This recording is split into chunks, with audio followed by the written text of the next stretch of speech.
호세아서는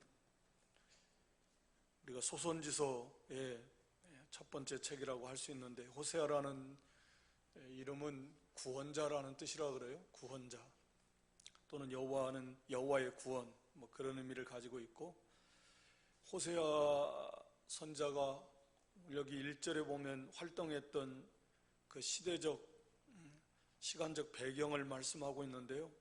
남쪽 유다에서는 우시야, 요담, 아하스와 히스기야가 이어서 유다 왕이 된 시대라고 말하고 있고, 북쪽 이스라엘에서는 요아스의 아들 여로보암이 이스라엘 왕이 된 시대에 이 부엘리의 아들 호세아에게 하나님의 말씀이 임했다라고 이렇게 말씀하고 있습니다.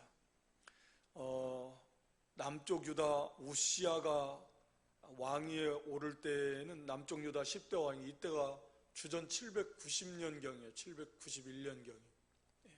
그리고 여기 히스기야가 왕위에 올라서 왕을 마칠 때는 주전 687년경, 6년경이니까 이건 100년도 넘은 기간을 잡고 있기 때문에 처음부터 끝까지라는 의미는 아닌 것 같고요. 특히 여기 이 북쪽 이스라엘의 여로보암, 이 여로보암은 여로보암 2세를 말합니다. 솔로몬의 아들 르호보암 때 남과 북이 갈라졌잖아요. 그때 이제 북이스라엘의 초대 왕이 여로보암인데, 그게 이제 여로보암 1세고 같은 이름을 가지고 있기 때문에 이 여로보암을 이제 여로보암 2세다 이렇게 말합니다. 그래서 이 여로보암인 주전 793년부터 약 40년 동안 753년까지 북쪽 이스라엘을 통치했던, 그러니까 북쪽 이스라엘 역사에서 보면 제일 길게 통치한 왕이 이 여로보암 2세입니다. 그래서 보통은 이 호세아 선자가 활동했던 시기가 주전 약 이 여로보암, 북쪽 여로보암 여로보암 2세의 통치 말년경, 주전 760년경부터 해가지고 북쪽 이스라엘이 아수르에 의해서 722년 혹은 721년경에 망하는데, 그 전까지 약 한 40년 가까이 이 호세아가 이 사역을 했다라고 이렇게 보통 우리가 보고 있고요. 이제 이 시대에 이제 조금 시간들은 다 일치하지 않았지만 거의 겹치는 시대가 있었던 이제 선지자들이, 이제 이사야 선지자 740년경부터 680년경까지 남쪽 유다에서 이제 활동했고, 또 미가 선지자도 역시 이 남쪽 유다에서 이 활동을 했던 시대이고, 또 이 호세아보다 조금 앞서서 북쪽 이스라엘에서 활동을 했던 선지자가 바로 아모스, 이 뒤에 나오는 이제 아모스 선지자입니다. 그래서 이 시대는 물론 우리가 잘 아는 대로 722년 여로보암이 753년경 하고 그 후에 약 30년 후에 북쪽 이스라엘이 망하잖아요. 그러니까 시대적으로 보면 망하기 얼마 전, 호세아 선자가 북쪽 이스라엘이 망하는 이제 북쪽 이스라엘을 보면 망하는 마지막 때에 이제 활동을 했던 선지자예요. 망한다라는 말은 그만큼 이제 타락이 극에 달했다.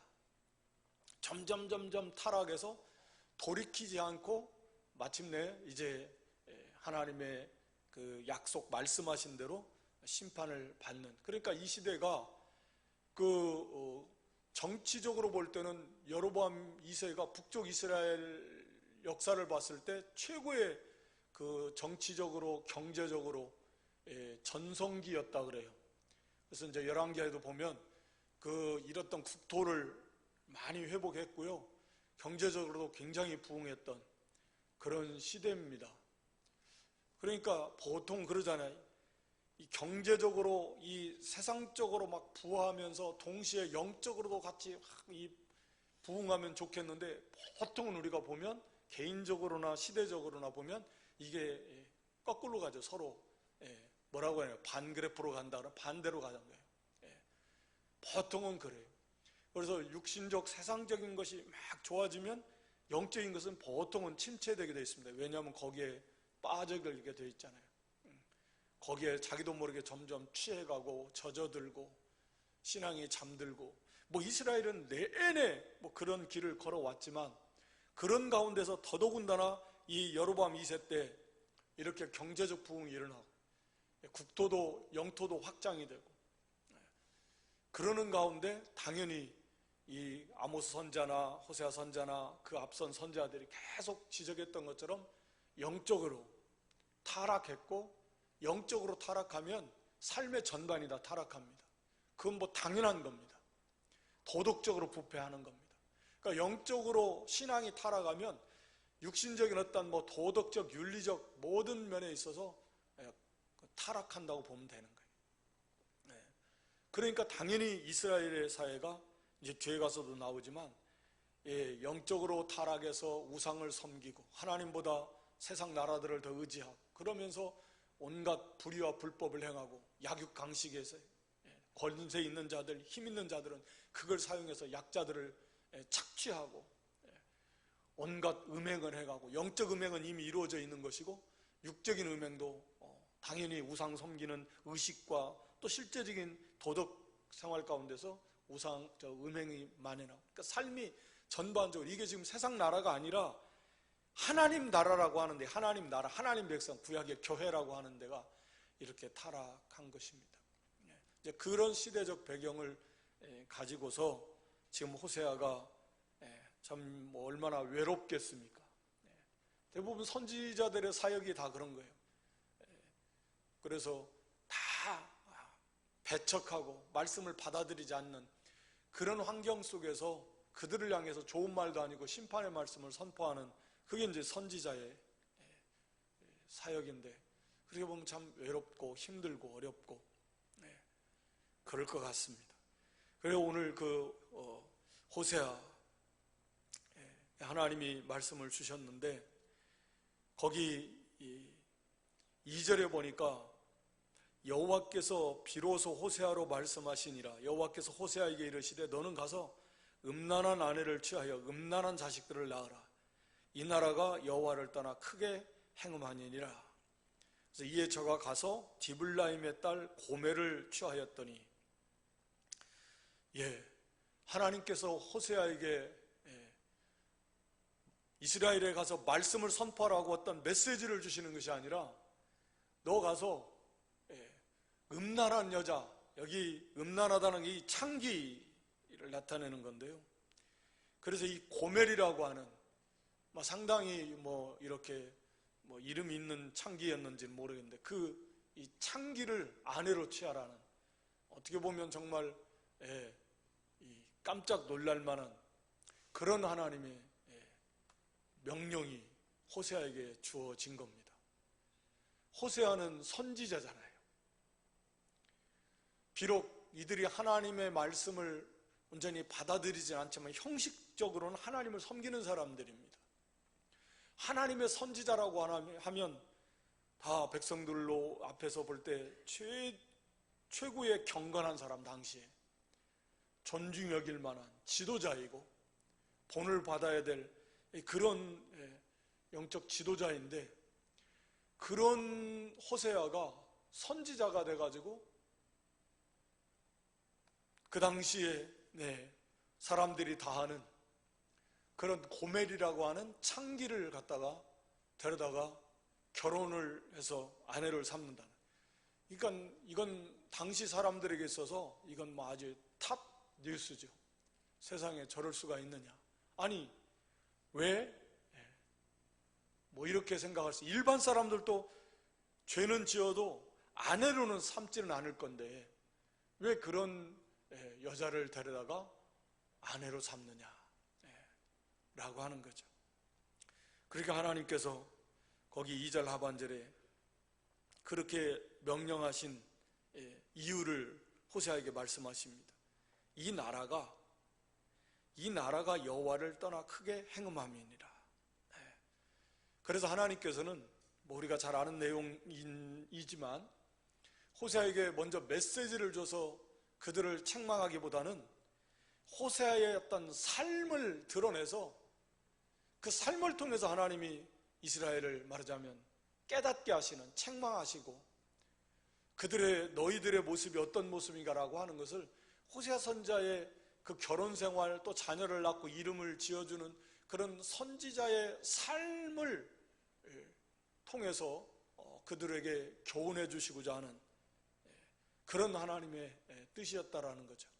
그래서 이스라엘과 하나님과의 관계는 남편과 아내와의 관계와 같다. 나는 너희 남편이다. 우리가 이사야 54장에도 보면 하나님께서 그렇게 말씀하십니다. 나는 너의 남편이다. 예레미야에도 그런 말씀이 있고.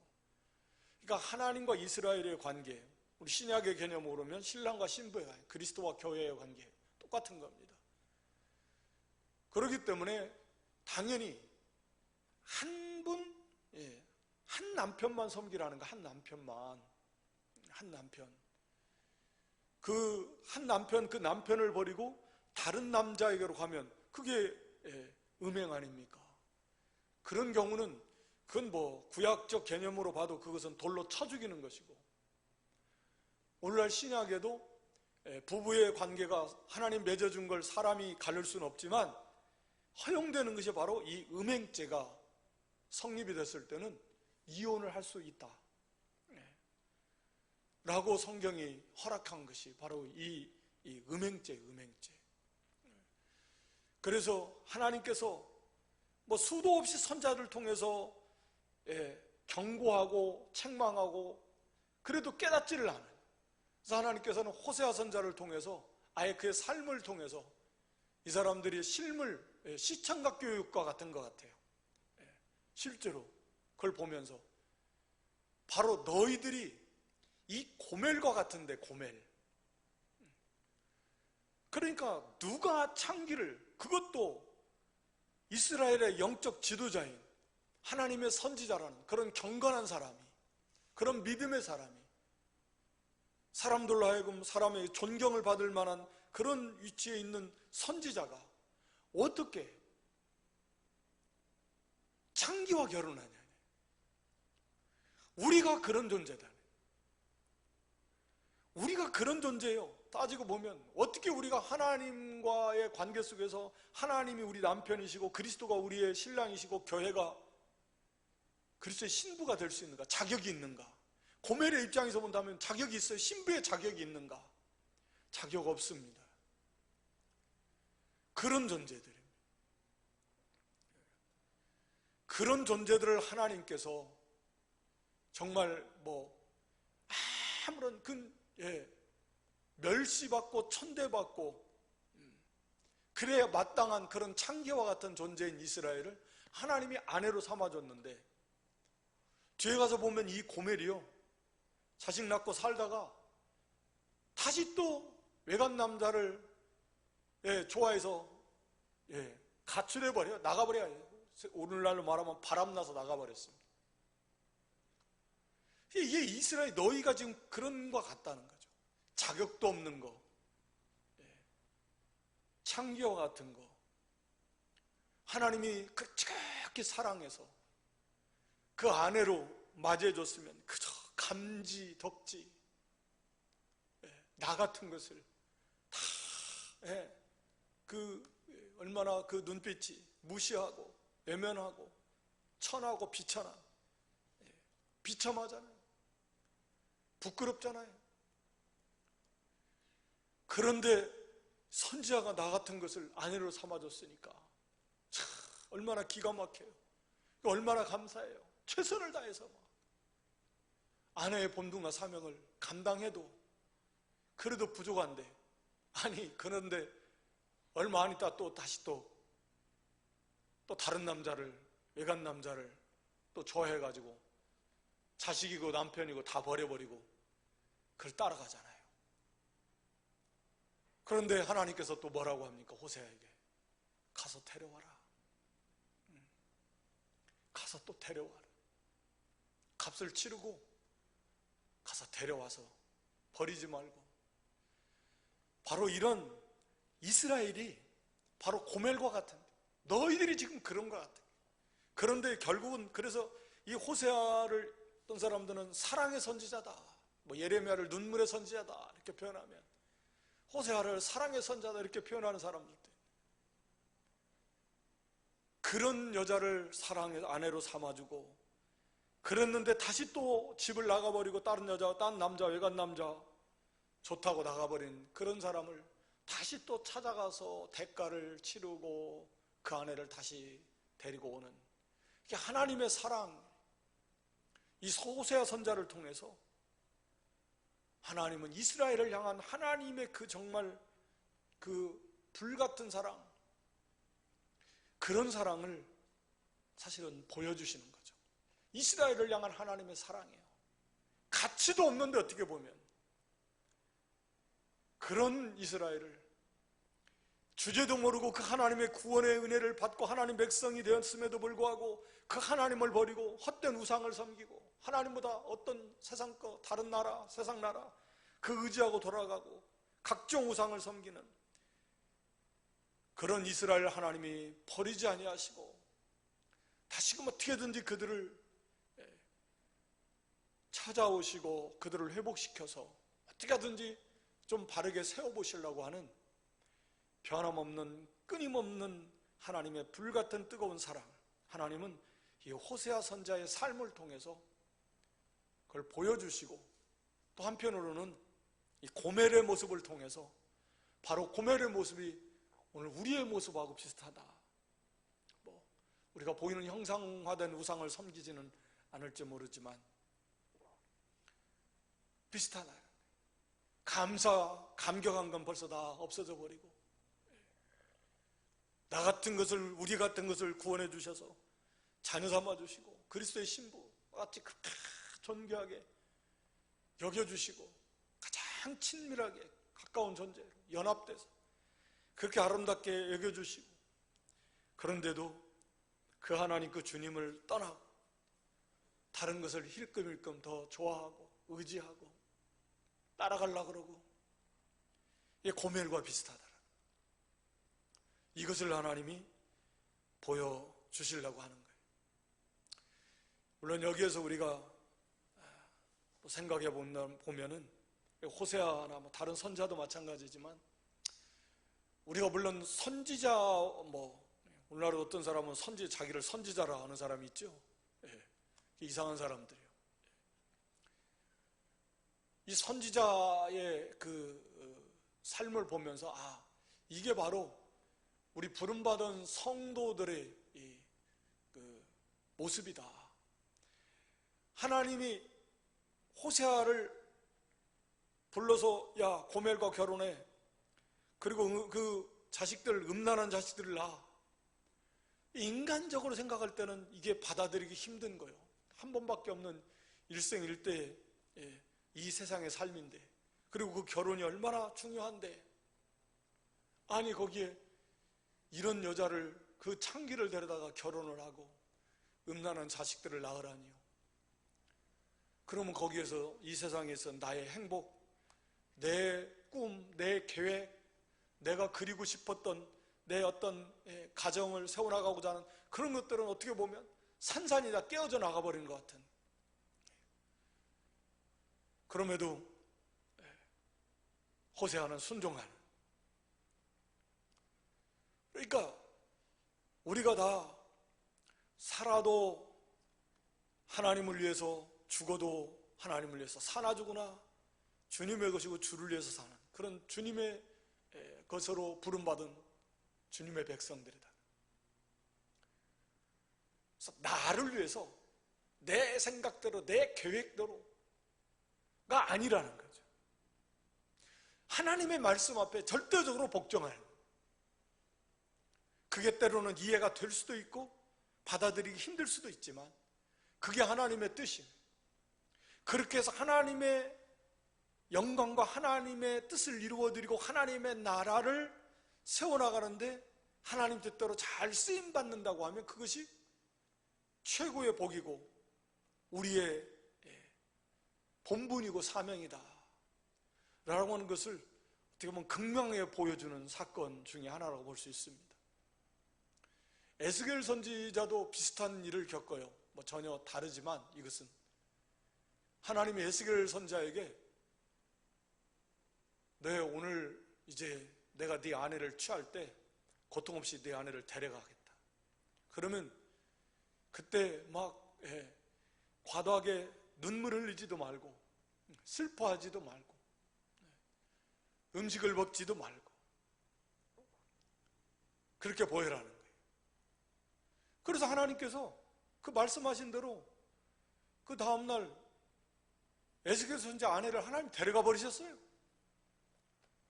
그냥 말씀으로만 해도 되는데 앞으로 너희들이 너무너무 하나님의 징계와 심판이 임할 때 울 기력도 없어요.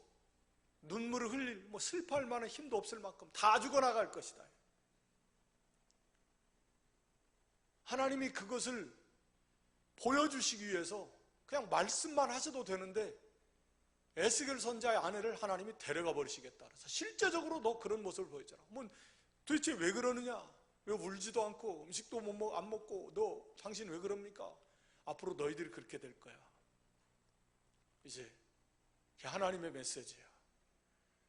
그러니까 이 하나님께서 오늘 호세아를 통해서도 그렇지만 하나님의 마음은 어떻게든지 이 말로 해서 안 들으니까 어떻게 하면 좀 시청각 교육을 하시듯이 선지자의 삶을 통해서 실제적으로 그런 것들을 보면서 하나님은 어떻게든지 이 백성들이 좀 깨닫고 정신을 좀 차리고 그리고 좀 하나님께로 좀 돌아와라고 하는 하나님의 그런 이스라엘을 향한 하나님의 마음, 사랑의 마음이라는 것을 우리가 알 수 있어요.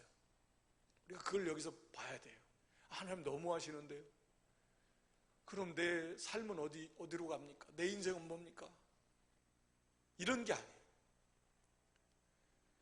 그러나 또 한 가지를 생각해 보면 그러면 하나님께서 그럼 호세아라고 여기 오늘 호세아를 볼 때 호세아가 어떻게 보면 물론 희생한 거죠. 그럼 호세아로 하여금 고통만 되게 하실까? 하나님 우리를 유익되게 하시는 하나님이신데 그러니까 결국 이걸 보면 호세아는 참 이런 하나님 말씀을 순종을 통해서 하나님의 그 사랑, 하나님의 사랑을 몸소 배워나가고 깨닫고 그것을 실천하는 그런 상당히 그 하나님의 사랑을 많이 깨닫고 거기에 어느 정도 좀 이렇게 자라나는 그런 그 큰 신앙의 유익을 받았을 거라고 우리가 충분히 추정을 할 수 있어요. 인간적으로는 어떻게 그럴 수 있나라고 하지만 도저히 사랑할 수 없는 그런 창기를 자기 아내로 삼아 사랑하고 다시 또 집을 나가버린 그런 아내를 다시 또 찾아오는 그런 과정을 통해서 하나님 앞에 그 말씀을 순종하면서 우리가 바로 나 같은 것이 바로 고멜과 같은 이런 추악한 죄인이었는데 나 같은 걸 사랑해 주신 하나님이 그것을 몸소 순종하면서 하나님의 사랑을 호세아가 진짜 깨닫고 자기도 그것을 배워나가는 그래서 그런 사랑의 사랑으로 하나님의 마음을 많이 어느 정도 좀 닮아가는 이런 큰 영적인 그런 진보가 있었을 거다 라고 하는 거죠. 그래서 우리가 그렇게 보면 하나님께서 하나님의 사랑으로 우리를 사랑하시는데 사랑할 수 없는 원수와 같은 버러지와 같은 우리들을 독생자를 주시면서까지 사랑하신 하나님의 사랑이면 그 하나님이 우리를 사랑하시면서 우리를 구원하시면서 마음이 괴로웠을까요? 그건 말도 안 되는 거죠. 사랑의 세계니까 기쁨이 충만하신 거죠. 그러니까 결국은 우리가 인간의 관점에서 볼 때 저런 고멜과 같은 여자를 데려다가 아내로 삼고 하면 얼마나 일생이 고통스러웠을까. 거기다 중간에 또 외간 남자하고 눈이 맞아가지고 도망가 버렸네. 그런 여자를 더 데리고 올라오면 얼마나 호세아 삶이 불행했을까라고 생각할지 모르지만 말씀드린 대로 호세아가 이런 과정을 통해서 하나님의 사랑을 깨닫고 그 사랑을 닮아갔다고 하면 당연히 호세아가 이 고멜을 불쌍히 여기고 사랑하고, 그 사랑의 세계 속에서 호세아가 산다고 하면 호세아의 삶 자체도 우리가 생각하는 것처럼 고통스럽고 그냥 마지못해서 어쩔 수 없어서 하루하루가 그냥 견디기 힘들대, 하나님 말씀이니까 어쩔 수, 이런 삶이 아니야. 왜? 하나님의 사랑을 호세아가 닮아갔다고 하면 그 고멜을 진짜 불쌍히 여기고, 우리가 고멜과 같은 존재니까. 그래서 진짜 호세아의 사랑의 그릇이 넓어지고 깊어지고 더 높아지면서 실제로 사랑의 가정을 이루어 나갈 수 있었다라고 합니다.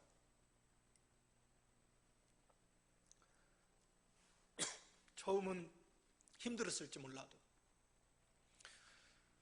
그렇게 하나님의 말씀을 순종하면서 그 사랑의 세계 속에서, 그러니까 이 땅에서뿐만 아니라 호세아는 그만큼 하나님을 많이 닮아간 사람, 사랑의 사람으로 만들어져서 영원히 하나님 나라에서 그만큼 영광 가운데 있을 거예요. 결국 그러니까 하나님은 정말 모든 것이 합력해서 선을 이루시고 유익되게 하시는 하나님이시다 라고 하는 것입니다.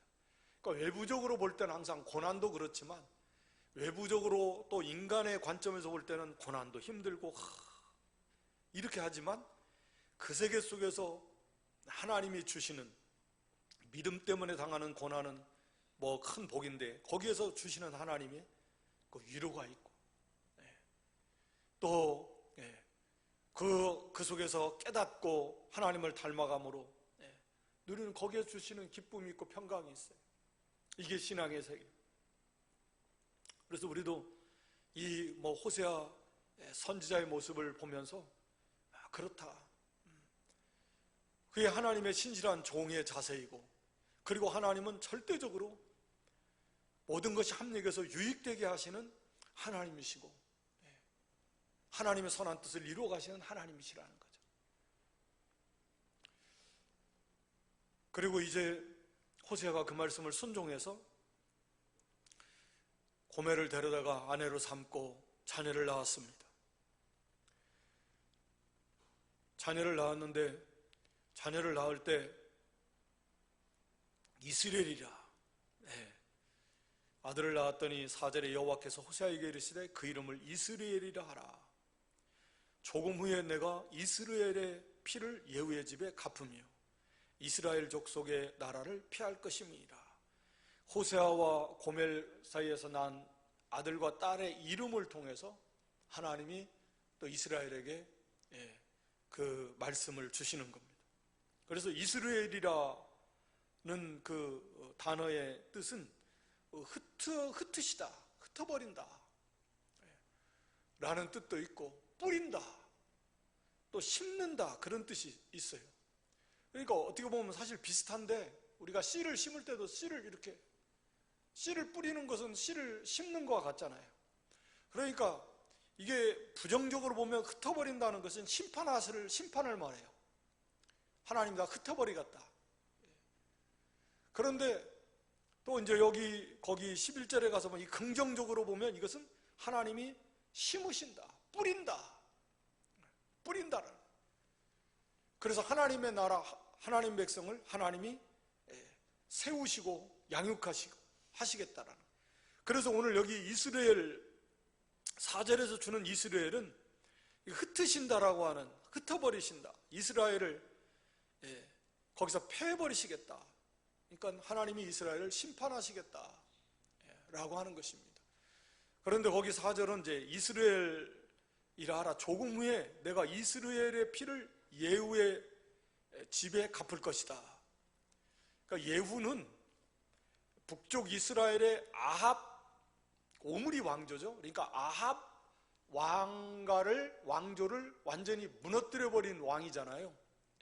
예후는 하나님의 그 말씀을 받아가지고, 그래서 아합은 물론 전쟁을 통해서 이제 죽지만, 아합의 아들 그 아하시야 죽이고, 그 다음에 이세벨 죽여버리고, 아합 왕조를 완전히 다 쓸어버리는.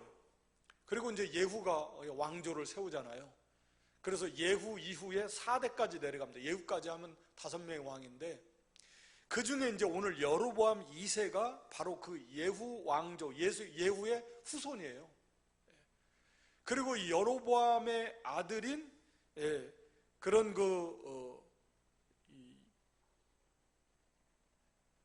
6개월 동안, 그러니까 여로보암이 왕에 물러간 다음에 여로보암의 아들이 스가랴라고 하는 그 아들이 6달, 그러니까 여로보암이 죽고 6달 있다가 예후 왕조가 끝나버려요. 그러니까 여기 조금 있으면, 조금 후에 내가 이스라엘의 피를 예후의 집에 갚는다. 그래서 다시 이 살룸이라고 하는 사람이 반역을 일으켜서 예후 왕조가 끝나버리고, 그리고 이제 그렇게 가다가 말씀드린 대로 이제 한 20-30년 후에 이 아수르에 의해서 북이스라엘이 이렇게 망해버립니다. 그러니까 이 이스라엘이라고 하는 지역에서 바로 이제 나봇의 포도원도 여기에 있었고요. 아합이 이세벨이가 나봇 다 죽이고, 나봇의 아들들 죽이고 강제로 빼앗았던 사건이 있었던 곳이고, 바로 이곳에서 이세벨도 이제 예후가 죽였던 이런 그런 곳인데, 근데 예후가 처음에 하여튼 하나님을 시원하게 해줄 만큼 아합 그 왕조를 완벽하게 바알 선지자 다 죽이고 했지만, 결국은 이 예후 자신도 금송아지 섬기는 죄에서 떠나지 않았고, 그 후손들도 결국은 하나님을 떠나고 계속해서 우상을 섬기는 그런 죄악을 행했기 때문에, 결국 그들도 예후가 아합 왕조를 이렇게 다 몰살시켰던 것처럼 자신들도 그 이스라엘에서 예후가 행했던 것처럼 자신들도 그와 같이 그 살룸에 의해서, 다른 사람에 의해서 그들도 망하게 될 것이다. 이스라엘이라고 하는 흩어버리는 하나님의 심판의 장소로 그런 단어로 사용하고 있는 것. 그리고 얼마 안 있으면 또 이제 이스라엘이라고 하는 나라 자체를 4절 하반절에 내가 이스라엘 족속의 나라를 아예 폐해버리시겠다. 그러니까 예후의 집에 갚고, 그래서 예후 왕조가 끝납니다. 여로보암이 죽고 6달 있다가, 그런 다음에 결국 다시 이스라엘 하나님께서 아수르를 통해서 심판해 버리시겠다 라고 하는 그런 말씀입니다. 그러니까 참 이스라엘이라는 아들의 이름을 통해서 하나님이 이스라엘을, 예후의 왕조를, 지금 여로보암 시대에 막 굉장히 경제적 부흥이 일어나고 정치적으로 강해지고 그랬다 그랬죠. 그런데 곧 있으면 너 예후 왕조 끝나, 잠시 후에 다 없애버리시겠다라고 하나님께서 심판을 이스라엘 이름을 통해서 말씀하시고, 그것뿐만 아니라 너 북쪽 이스라엘 너희들 자체를 하나님이 다 심판해 버리시겠다라고 하는 심판의 말씀을 주시는 겁니다. 그랬는데도 이스라엘이 회개하지 않습니다. 그러니까 이 호세아가 고멜을 데려다가 아내를 삼았어요. 아내를 삼자마자 아들이 나오는 게 아니잖아요. 최소한 10달은 있어야 돼요. 그러면 그걸 통해서 깨닫고, 우리가 바로 고멜과 같은 존재구나, 하나님 앞에 회개하는 게 아니에요. 그러니까 계속해서 그냥 회개하지 않고 악을 행해 나가니까 하나님께서 이스라엘이라는 아들을 낳았는데 이스라엘이라는 이름을 통해서 그들을 심판하시겠다고 말씀하신. 그리고 나는데 다시 또 딸을 낳아요. 6절에 가서 보면 고멜이 또 잉태한 딸을 낳아요. 그러니까 아들 낳고 딸 낳고가 바로 이어지는 게 아니잖아. 아들 낳고 아들 키우면서 젖된 후에 어느 정도 되면 한 1, 2년, 2, 3년, 길면 3, 4년 될 수도 있고. 근데 딸을 낳았는데 또 딸의 이름을 갖다가 거기 뭐라고 합니까? 로루아마라. 로는 부정어입니다. 강한 부정어, 히브리어. 그러니까 로가 들어간 것은 아니다라는 의미예요. 그러니까 루아마가 아니다 그 말입니다. 루아마, 암미가 아니다. 로암미는. 그러니까 루아마가 아니야. 이게 로루아마. 그러니까 이것은 하나님이 긍휼히 여기지 않는다, 무자비, 자비가 없다, 이런 이름을 짓는 부모가 어디 있어요? 그런데 결국 이것도 보면 그 기간이 몇 년, 1, 2년 혹은 3, 4년 지났을 뻔데도 전혀 이스라엘은 변화가 없다는 거죠. 그러니까 하나님께서 계속해서 심판에 대한, 이제는 자비를 안 베풀겠다. 너희들에게 하나님 더 이상 긍휼히 여기지 않겠다. 이렇게 그 호사의 딸의 이름을 통해서 심판을 말씀하는데, 그리고 나서 좀 이따 아들을 또 낳잖아요. 말씀드렸는데 그것도 한 1, 2년 또 있을 거예요. 그러니까 아무리 가도 이렇게 하나님께서 호세아 그 삶을 통해서 자녀들의 이름을 통해서 경고해도 변화가 안 되는 거예요. 우리가 잘 아는 듯이. 그러니까 다시 또 암미, 로암미, 너희는 아예 내 백성이 아니다, 내 자식 아니다, 그런 의미나 똑같은 거예요. 완전히 저주의 이름이죠. 더 이상 내가 너희들 긍휼히 여기지 않겠어.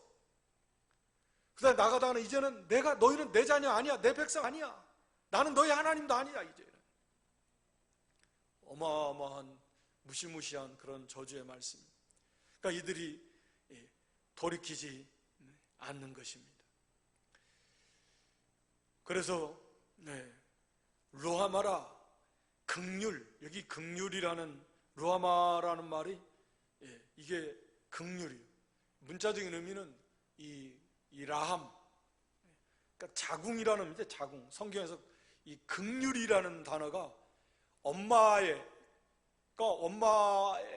그 자녀를 잉태하고 그런 자녀를 낳은 그런 자녀를 향한 엄마의 사랑, 불붙는 막 그 뜨거운 사랑, 그게 이제 긍휼이라는 단어가 내포하고 있는 의미거든요. 그래서 이제 솔로몬 왕 때에 그 진짜 엄마가 아들 그 죽이라 그랬잖아요. 그때 막 엄마의 마음이 불붙는 것 같다. 불붙는 거, 바로 그런 거거든요.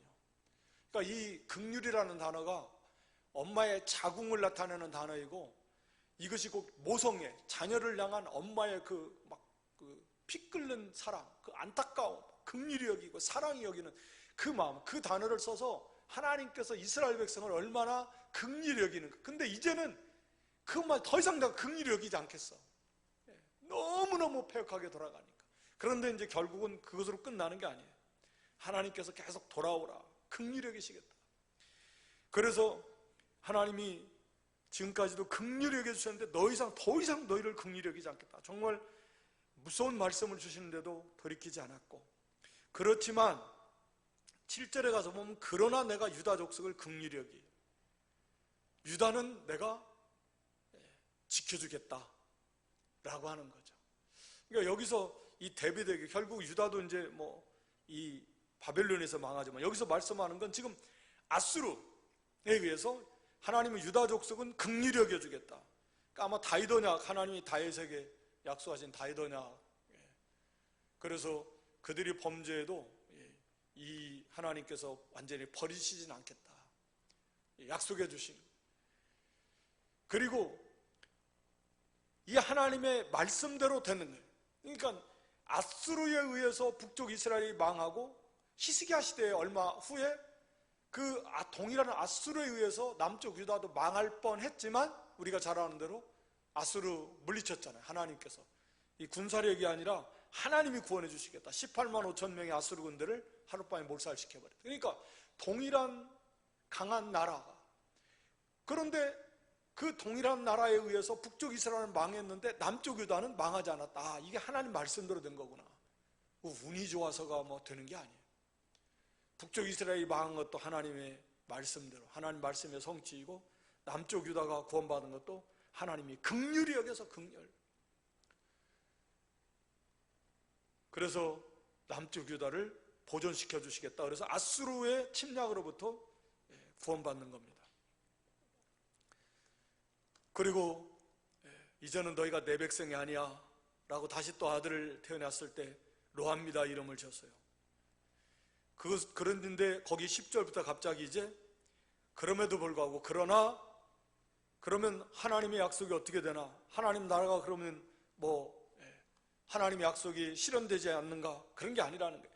이스라엘 자손의 수가 바닷가에 모래같이 되어서 측량할 수도 없고 셀 수도 없을 것이며, 전에 너희에게 이르기를 너희는 내 백성이 아니라 한 그곳에서, 너희는 내 백성이 아니라 한 그곳이라는 말은 이방 나라겠죠. 구약시대에 이스라엘이 하나님 백성이라고 하면 나머지 이방 나라는 하나님 백성이 아니었는데 바로 이방 나라에서 많은 사람들이 너희는 내 백성이다, 너희는 하나님의 자녀다. 그러니까 이방의 많은 백성들이 하나님께로 돌아올 것이다. 또 물론 이방 나라에 가 있던 포로 잡혀로 갔던 그런 유다 백성들도 돌아올 것을 포함해서, 그러니까 너희는 망한다고 그럼 하나님 나라가 쪼그라들고 하나님의 나라가 하나님의 계획이 차질이 생기고 실패하고 그런 게 아니야. 오히려 하나님의 나라는 더 창생해질 거야. 하나님이 약속하신 대로, 아브라함에게 약속하신 대로 하늘의 별과 같이 바닷가의 모래와 같이 창성하게 될 거야. 그러니까 얼마나 불쌍한 겁니까? 이런 하나님의 놀라운 구원의 약속에 참여하지 못하고 버림받는 너희는 내 백성 아니야, 나는 너희 하나님이 아니다, 로합니다. 이렇게 되면 진짜 불쌍한 거죠. 그러니까 하나님은 하나님께서 하나님이 약속하신 대로 하나님 나라를 세워나가시는 거예요. 오늘 우리가 그거 다 보고 있습니다. 하나님이 너희는 내 백성이 아니라 이 흑암의 땅에도 복음의 빛이 들어와서 이 땅에만 해도 우리가 하나님 자녀들이 얼마나 많고 하나님을 아버지라 부르느냐. 앞으로도 마찬가지 그렇게 될 겁니다. 이런 역사는 흘러갈 겁니다. 아직 주님 재림하기까지. 모르겠어요. 그걸 우리에게 적용한다면 이 좋은 면으로 적용이 되면 좋겠는데, 그렇지 않다면 이제 더 이상 하나님께서 이 땅에 복음의 문이 닫혀지고, 더 이상 하나님께서 너희는 내 백성이야 이 땅에, 오히려 다른 곳에 그렇다고 하나님 나라가 이렇게 창대케 되어 가는데 이 땅에 있는 하나님의 나라는 쪼그라들어 버린 거예요. 전체적인 하나님 나라는 든든히 서가는데 이 땅에 있는 하나님의 교회는 쪼그라들고 복음의 문은 닫히고, 그거 얼마나 안타깝고 얼마나 가슴 아픈 일입니다. 그런 걸 우리가 지금 보고 있지 않습니까?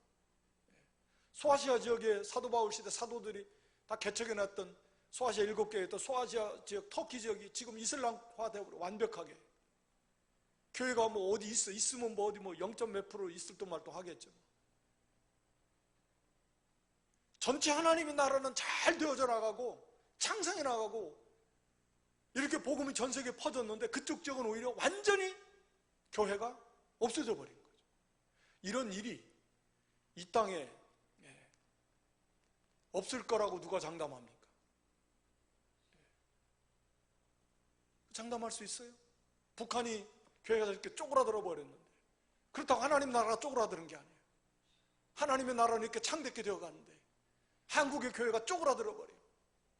얼마나 두렵고 슬픈 문제입니까? 우리가 정신 차려야 돼요. 정신 차리고 고멜과 같은 그런 존재인데 감사 감격하지 못하고 하나님보다 더 좋아하는 것들 많고 의지하는 것들 많고, 얼마나 많이 들었습니까? 우리도 얼마나 많이 듣고 배웁니까? 그래도 아직까지도 우리가 하나님 제일 중심으로 살지 못하는, 하나님보다 더 두려워하고 하나님보다 더 좋아하고 하나님보다 더 의지하고 그런 것들이